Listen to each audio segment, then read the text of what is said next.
Caros amigos que hoje nos dão a honra de nos acompanhar nas reflexões no canal da Associação Espírita Chico Xavier, queremos aqui saudar a todos com as bênçãos de Deus e de Jesus e convidá-los para fazer uma prece inicial nesse início de reflexão, buscando conectar-nos ao Divino Mestre, Ele que é o nosso governador planetário, que nos conhece profundamente, que sabe das nossas necessidades e também das nossas potencialidades.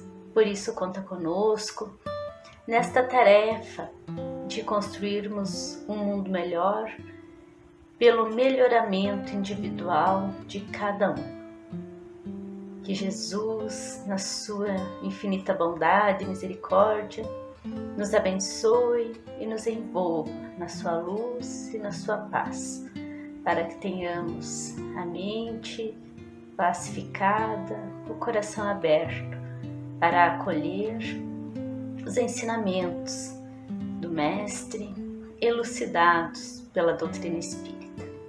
E que assim seja. Trazemos hoje a reflexão de uma das máximas do Cristo que está contida no maravilhoso Sermão da Montanha, quando ele diz: bem-aventurados os mansos e os pacíficos, e que Kardec utiliza nessa máxima para registrar no capítulo 9 do Evangelho segundo o Espiritismo as diversas comunicações e instruções dos espíritos acerca desta máxima, que está registrada no Evangelho de Mateus. Todo o Sermão da Montanha, ele está da forma mais completa no Evangelho de Mateus, capítulo 5, 6 e 7. Começando lá no capítulo 5 com as bem-aventuranças, e terminando no capítulo 7 com a explanação da fé como a casa firmada sobre a rocha. Mas vamos então à máxima que nos inspira nessa reflexão de hoje. Quando diz Jesus: bem-aventurados os que são brandos, porque eles herdarão a terra. Bem-aventurados os pacíficos, porque serão chamados filhos de Deus. Kardec vai citando no Evangelho, nesse capítulo 9, alguns outros registros bíblicos. Por exemplo, no livro de Êxodo, assim como no livro de Deuteronômio, está escrito aquilo que Jesus disse, né? Ouvistes o que foi dito: não matarás, e aquele que matar estará sujeito ao julgamento. Isso é o que estava registrado no livro de Êxodo e de Deuteronômio. Então Jesus vai complementar dizendo: eu, porém, vos digo que todo aquele que se encoleriza com seu irmão estará sujeito a julgamento. E quem disser a seu irmão raca estará sujeito ao sinédrio. E quem disser louco estará sujeito ao fogo do inferno. Nós vamos ter aqui algumas considerações muito importantes, porque se até então o crime, e é como nós temos ainda hoje, se formos refletir, né? O crime que se precisa responder na justiça e que se tem uma punição grave é o crime de morte. Se nós matarmos uma pessoa, nós seremos condenados. Mas Jesus vai muito além. E isso já se passaram 2000 anos. E para nós ainda causa estranheza. Ele vai dizer que não é somente matar o outro, matar o corpo, matar fisicamente, mas todo aquele que se encolerizar, que se enraivecer com o seu irmão, esse também estará sujeito a julgamento. Aquele que disser palavras ofensivas ao seu irmão, né? Que disseram raca. Raca era uma palavra ofensiva, uma palavra de desprezo que se pronunciava muitas vezes escarrando, né? Ou muitas vezes virando o rosto. Era uma palavra desprezível. Como se ele dissesse seu louco, seu boca aberta, seu cabeça oca, seu cabeça de vento, né? Seu tolo. E Jesus coloca essa expressão descortês, essa agressividade na mesma gravidade de um assassínio. Isso, mais uma vez vamos repetir, há 2000 anos. E será que mudou alguma coisa na nossa vida com essas orientações?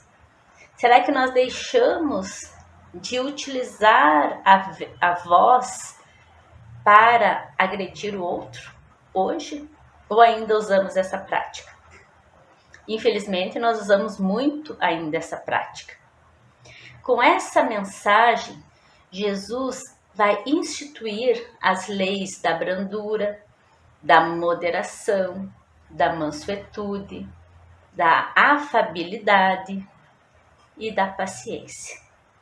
Por conseguinte, ele vai condenar a violência, a cólera e toda a expressão descortês que se use com o outro. E muitas vezes nas relações familiares ou entre amigos, poderíamos dizer, né? A gente ouve as pessoas sendo rudes, caçoando, ofendendo.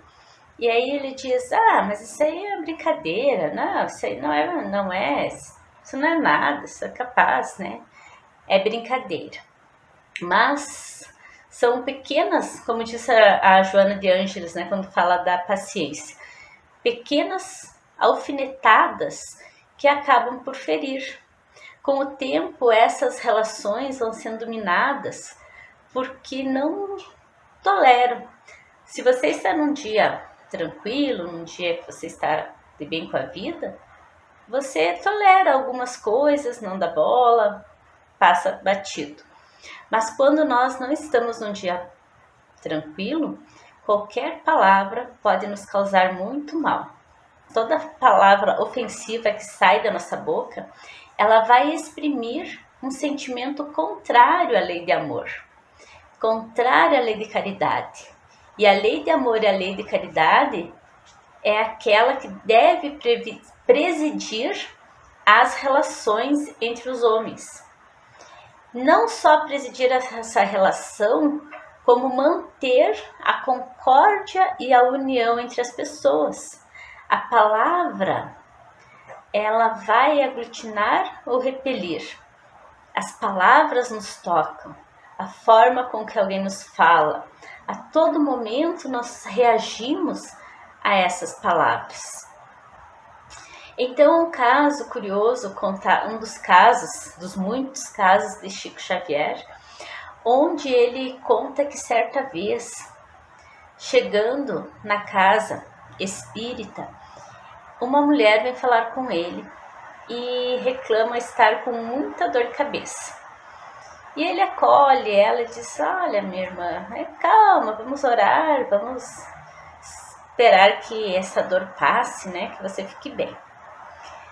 Ao longo da sessão doutrinária, Chico observa que os espíritos vêm trabalhar naquela mulher, vêm e vão trabalhando no seu psiquismo e retirando do seu ouvido, né, da sua orelha, uma substância viscosa e escura. E aquela substância vai saindo, né? E no final a mulher diz, nossa Chico, estou muito bem, passou minha dor de cabeça, estou tranquila, vou poder voltar para casa bem melhor. Ele fica curioso com aquela cena e Emmanuel vem lhe esclarecer e diz, Chico, essa mulher, antes de vir à casa espírita, ela discutiu gravemente com seu marido, Foi uma briga muito, muito séria. Eles se ofenderam muito com palavras. E o marido ficou muito irritado e desejou dar uma bofetada na sua esposa, mas conseguiu frear esse impulso e não deu. No entanto, fluidicamente ele a agrediu. Fluidicamente ela absorveu aquele miasma que ficou então lhe provocando aquela dor de cabeça. Ou seja, ele não deu uma bofetada física, mas deu uma bofetada fluídica, que agiu naquela mente que estava também envolvida naquela discussão e que causou o desequilíbrio e a dor. Isso é muito sério na nossa vida, porque muitas vezes nós usamos a agressividade na voz, a violência na fala. Há um livro muito interessante, que não é espírita, mas de um conteúdo muito valioso, chamado, Comunicação Não Violenta.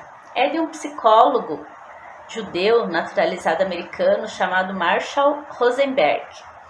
E ele vai nesse livro explicando como nós habitualmente temos uma fala agressiva, uma fala violenta, como nós, num diálogo, como nós interferimos de forma negativa, e dá muitas dicas de como a gente deve se portar, né? Como a gente deve usar o verbo, usar a voz.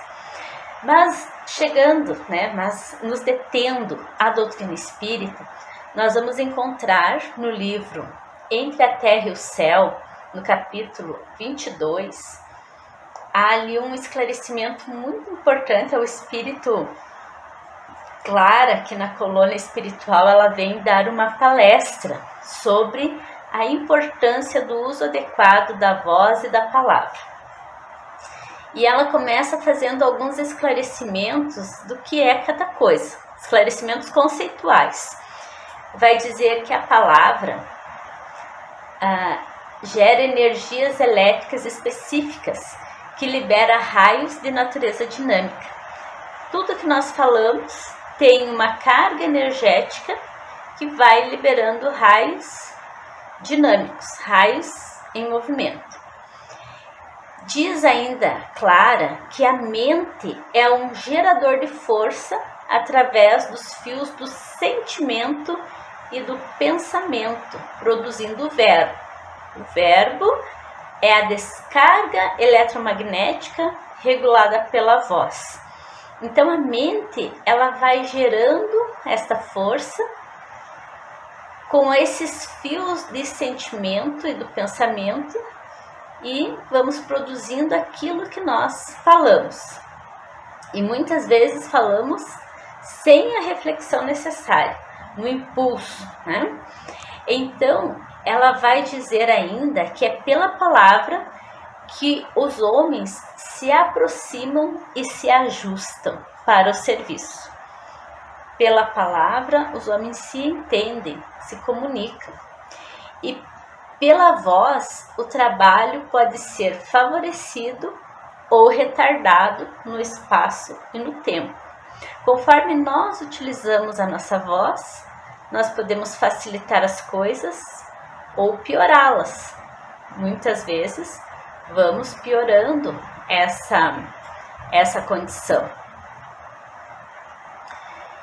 Então, nós encontramos ainda no capítulo 9 uma mensagem de Lázaro, já que nós falamos de toda essa questão da voz, da mente e das energias. Lázaro discorre no capítulo sobre bem-aventurados os brandos e pacíficos, discorre sobre a afabilidade e a doçura. E ele vai dizer ali que a benevolência com os semelhantes, fruto do amor ao próximo, produz a afabilidade e a doçura, que lhes são as formas de manifestar-se. Quando nós somos benevolentes, naturalmente nós vamos ser dóceis, afáveis. É fácil de a gente perceber isso, porque aquela pessoa que é violenta, ela não consegue ser dócil. Ou se é, em algum momento, deixa no ar a ideia da hipocrisia, porque tem muitos também que nós observamos que são hipócritas, né? Que utilizam a afabilidade quando lhes convém, mas se não convém, já voltam ao estado normal. E ainda no capítulo, nos contrapontos que Kardec apresenta, então, assim como Lázaro fala da afabilidade, há ali um espírito protetor que vai falar sobre a cólera. E ele vai explicar ali que a cólera é um acesso de demência passageira que nos assemelha ao bruto, fazendo com que nós percamos a razão. Veja só, esse excesso de raiva que muitas vezes nós somos tomados por algum motivo que nos tira o equilíbrio, é como se nós momentaneamente perdêssemos a razão e estivéssemos dementes. Diz o espírito que a cólera tem origem quase sempre no orgulho ferido por uma contradição e que nos faz repelir os mais ponderados conselhos. No momento de acesso de demência, que nós nos deixamos envolver, nós perdemos a razão, né? Como ele diz, acesso de demência.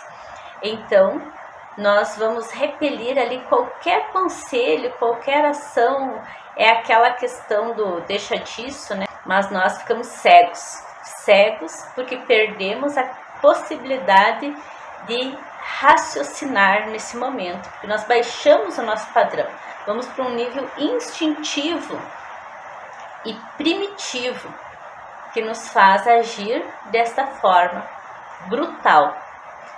Diz o espírito que se nesses momentos pudéssemos nos ver, né, se a gente pudesse filmar a nossa atitude, a nossa expressão e nos observar depois com sangue frio, nós teríamos medo de nós mesmos. E se não tivéssemos medo, pelo menos nos acharíamos ridículos. E aí ele diz, imagine por aí a impressão que você produzirá nos outros. Então ele remata dizendo que quando não fosse pelo respeito que deve a si mesmo, deveria esforçar-se por vencer uma tendência que o torna objeto de piedade. Porque é bem isso. Aquela pessoa agressiva, colérica, que fica gritando, sapateando, esbravejando e que nada consegue atingir, é um ser digno de piedade. Que os outros olham e pensam, meu Deus, o que é isso, né? Pobre criatura que não tem domínio de si. Diz ainda o mesmo espírito que a cólera nada resolve, altera a saúde, compromete a vida, fazendo do colérico a sua primeira vítima. E aí nós vamos rever aquele ditado que diz, né, que ter raiva é como tomar veneno e querer que o outro morra. Então é tanta descarga, tanta alteração, que a pessoa acaba comprometendo a sua própria saúde. Além, é claro, como diz o próprio espírito, de tornar infelizes todos os que o servem, porque é uma desgraça, né?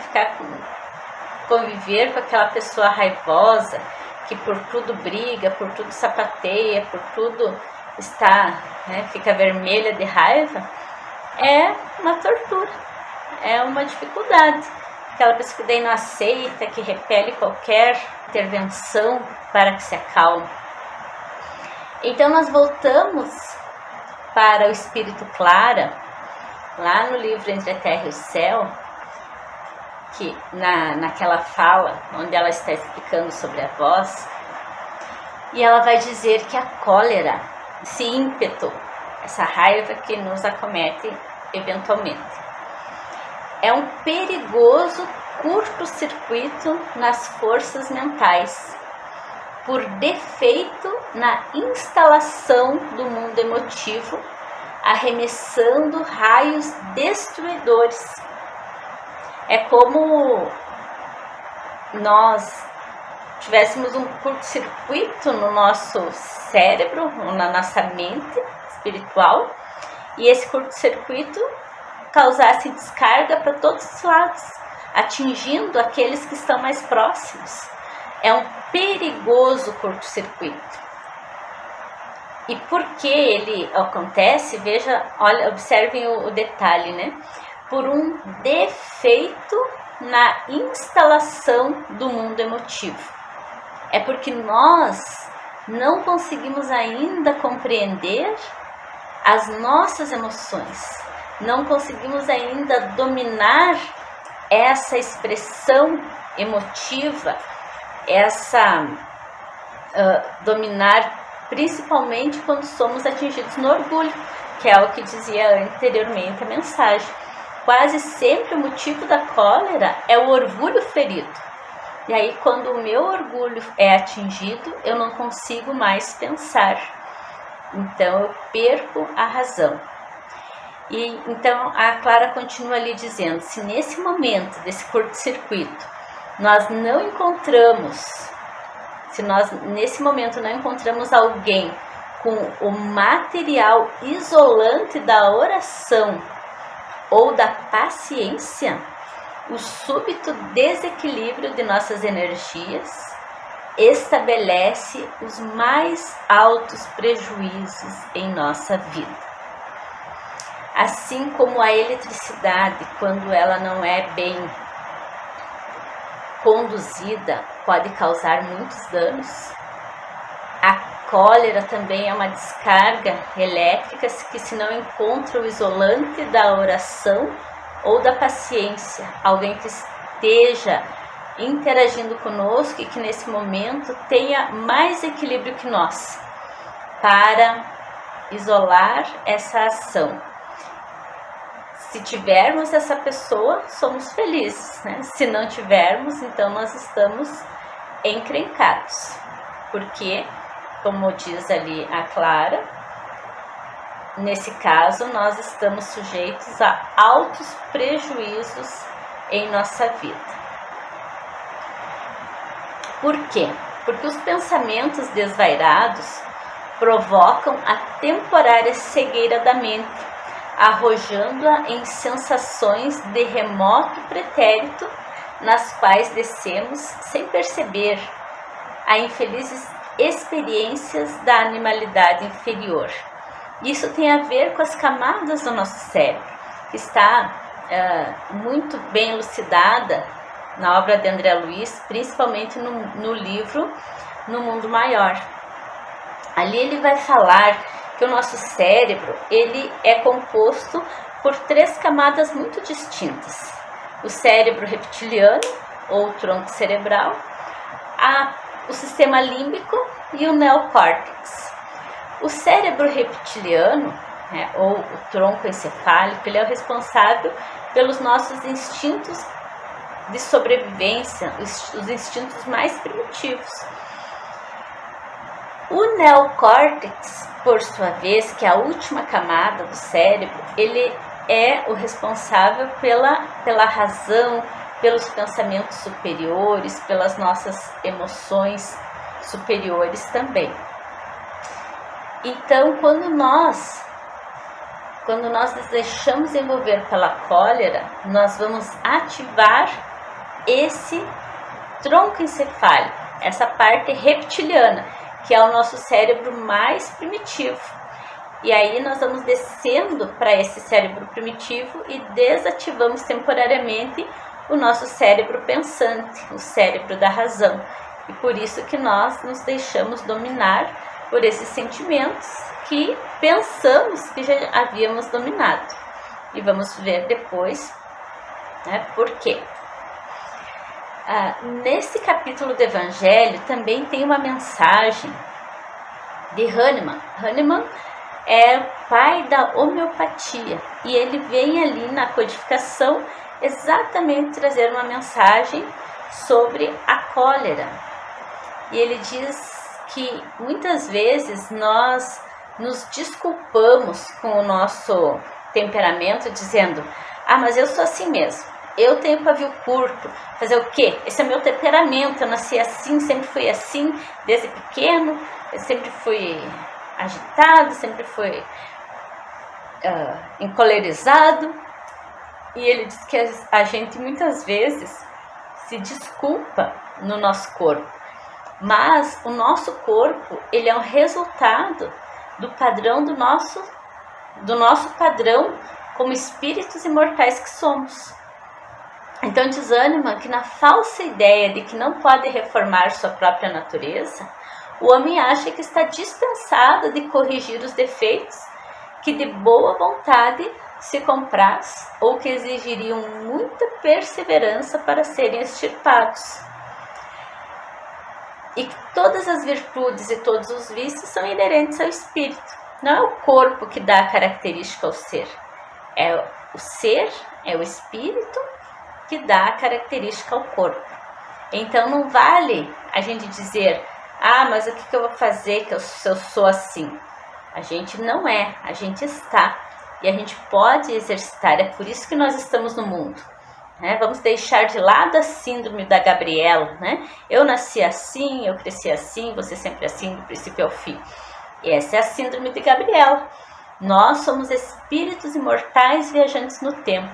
E estamos nessa experiência terrena para desenvolver as nossas qualidades, os nossos dons, para desenvolver os nossos talentos, e precisamos exercitar. E como que exercitamos? Como que vencemos a cólera, esta raiva intempestiva que nos assola, principalmente quando estamos com o orgulho ferido?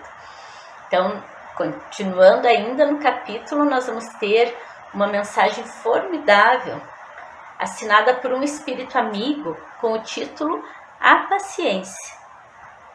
Então, essa mensagem diz que a dor é uma bênção que Deus envia aos seus eleitos, que nós devemos agradecer a dor que nos chega, porque ela sempre vem carregada de ensinamentos necessários para o nosso aprendizado.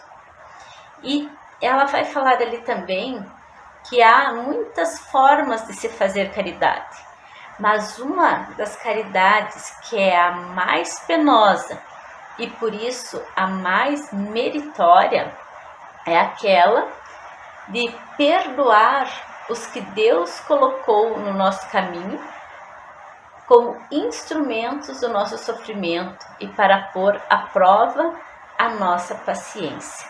Essa seria a caridade mais importante que nós podemos fazer: perdoar aqueles que nos testam a paciência.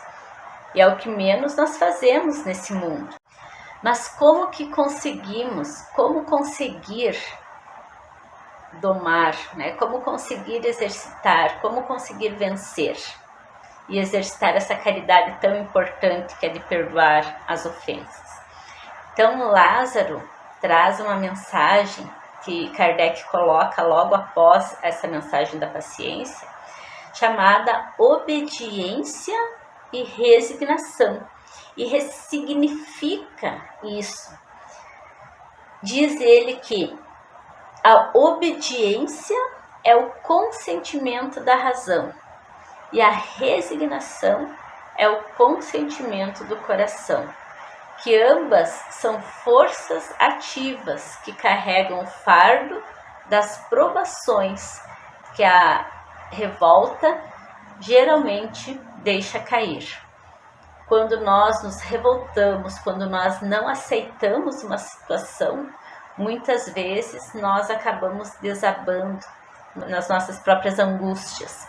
No entanto, se nós conseguimos compreender e assim consentir dentro da nossa razão, estamos sendo obedientes. Se o nosso coração aceita uma situação e nós compreendemos por que aceitamos, somos resignados. Essas forças vão nos sustentar diante das provações e dos desafios da vida. E aí, relatando e discorrendo sobre essa questão, Lázaro vai dizer que cada época é marcada com o cunho do vício ou da virtude que a deve perder ou salvar, né? Se é o vício, faz perder, se é a virtude, faz salvar. E diz ele que a virtude da nossa geração é a atividade intelectual. Nunca tivemos tantos avanços intelectuais, tanta tecnologia, tanto progresso, como os dias de hoje. No entanto, o vício da nossa geração é a indiferença moral. É quando nós não nos condoemos com o problema do outro. Quando nós vemos a desgraça alheia e em vez de auxiliar ou de fazer uma prece ou de, se não puder ajudar, pelo menos não atrapalhar, nós vamos filmar, né? Nós estamos ali vendo a desgraça e fazendo um vídeo para postar nas redes sociais. Essa é a indiferença moral, quando nada nos abala, quando a gente não dá importância, porque afinal de contas não é conosco, não é com a minha família, não é com meu filho, então por que eu vou me importar, não é? E aí ele dá uma sugestão, Lázaro, né, nessa mensagem, ele diz: submetei-vos à impulsão que vimos dar aos vossos espíritos. Ele diz assim, nós, né, eles, quem são nós? Quem é nós que ele fala? São os espíritos que vêm trazer as diversas orientações da codificação.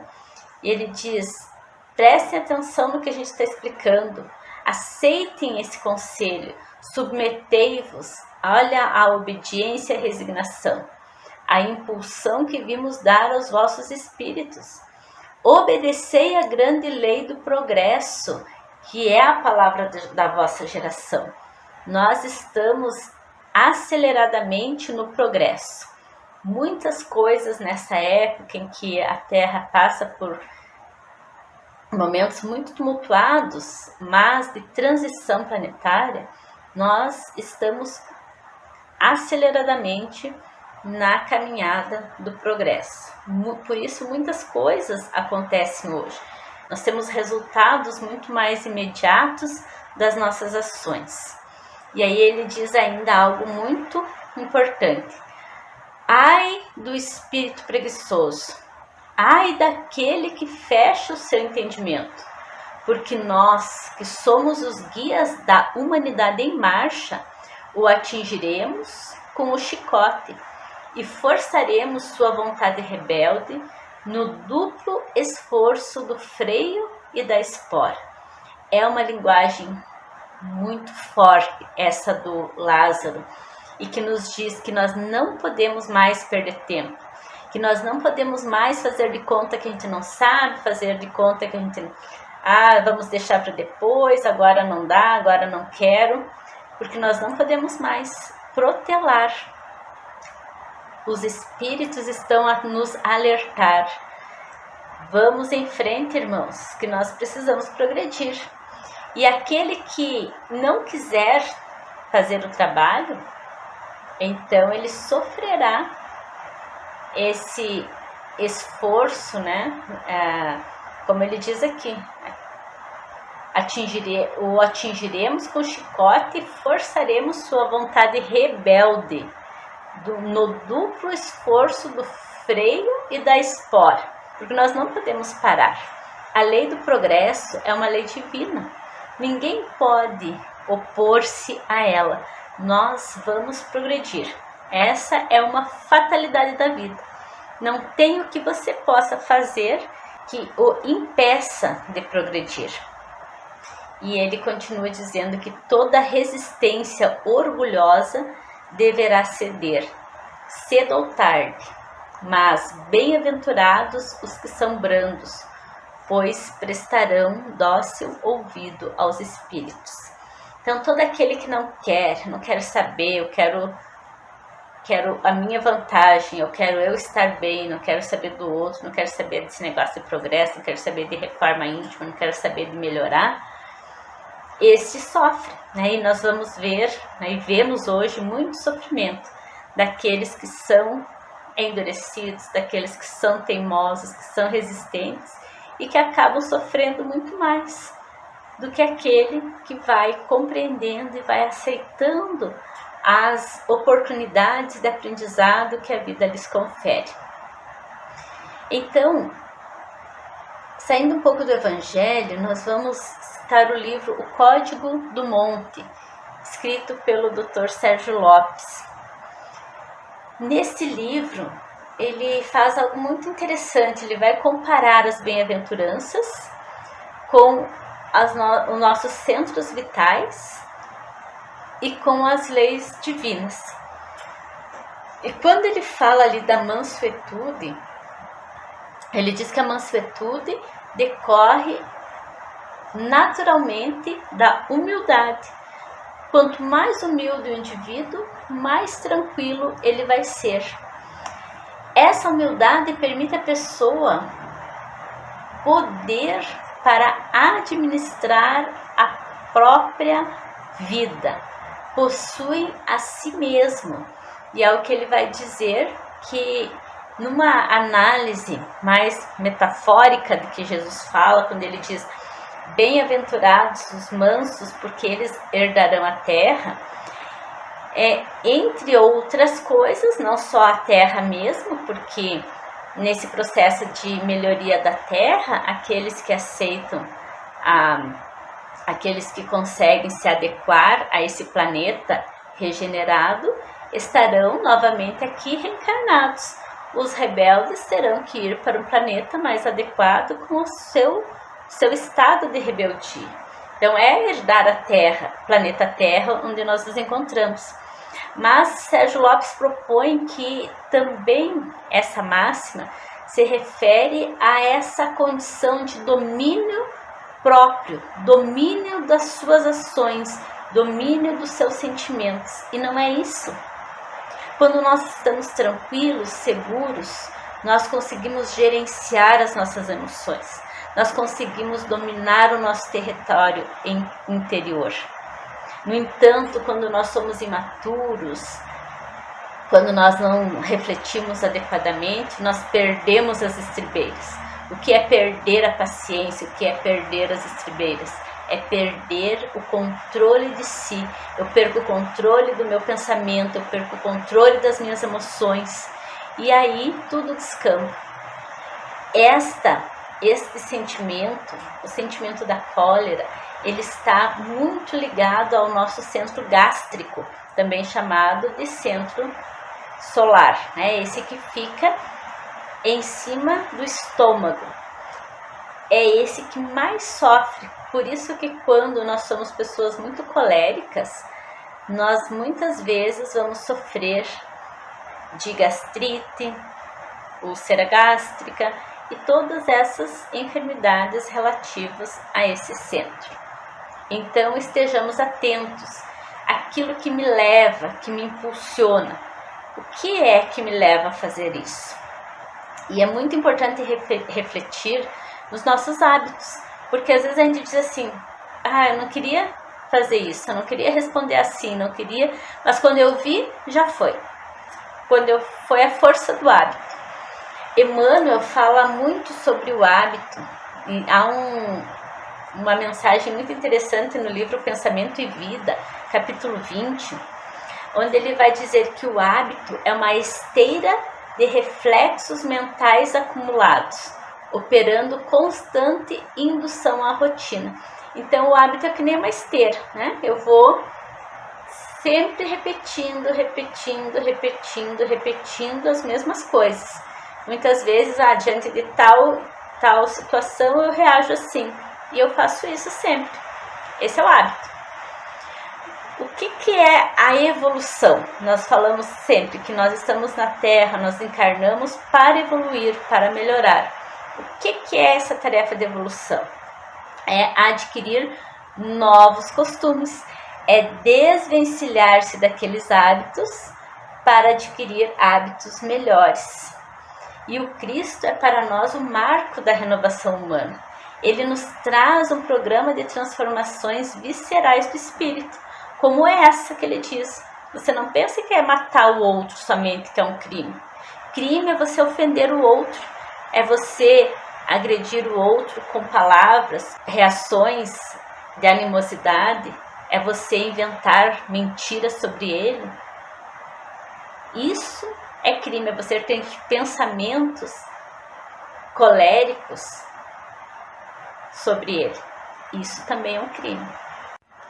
Então, Emmanuel nos propõe que a gente possa adotar a bondade e o entendimento com a obrigação de nos educar e com o dever de servir. E que isto para nós sejam hábitos automáticos nos alicerces de cada dia. Educar-nos a cada instante e servir sempre. Dessa forma, estaremos colaborando para a segurança e a felicidade de todos, mesmo que isso nos custe algum sacrifício. Mas por que nós faremos isso, mesmo que nos custe sacrifício? Porque somente assim é que refletiremos em nós a verdadeira felicidade. Porque então estaremos nutrindo o verdadeiro bem. E é só através do bem que nós podemos ser felizes. Então, por quê? E o que Jesus queria dizer por bem-aventurados os que são brandos? Ele quer dizer que quando a humanidade se submeter à lei de amor e de caridade, deixará de haver egoísmo. O fraco e o pacífico já não serão explorados, nem esmagados pelo forte e pelo violento. E esta será a condição da Terra, quando, de acordo com a lei do progresso, de acordo com a promessa de Jesus, se houver tornado um mundo ditoso por efeito do afastamento dos maus. O afastamento dos maus ou a transformação desses maus, porque todos nós estamos em processo de transformação, todos nós podemos progredir e podemos melhorar em nossas vidas. Então, meus amigos, com essas reflexões, nós agradecemos a atenção de cada um. Desejamos que Jesus esteja sempre a nos amparar, a nos intuir e a nos impulsionar para esse progresso tão necessário e inevitável a todos nós. Queremos agradecer ao Mestre querido, ao Mestre divino, por tudo que temos e por tudo que somos, e dizer: Senhor, faz de mim um instrumento de tua paz.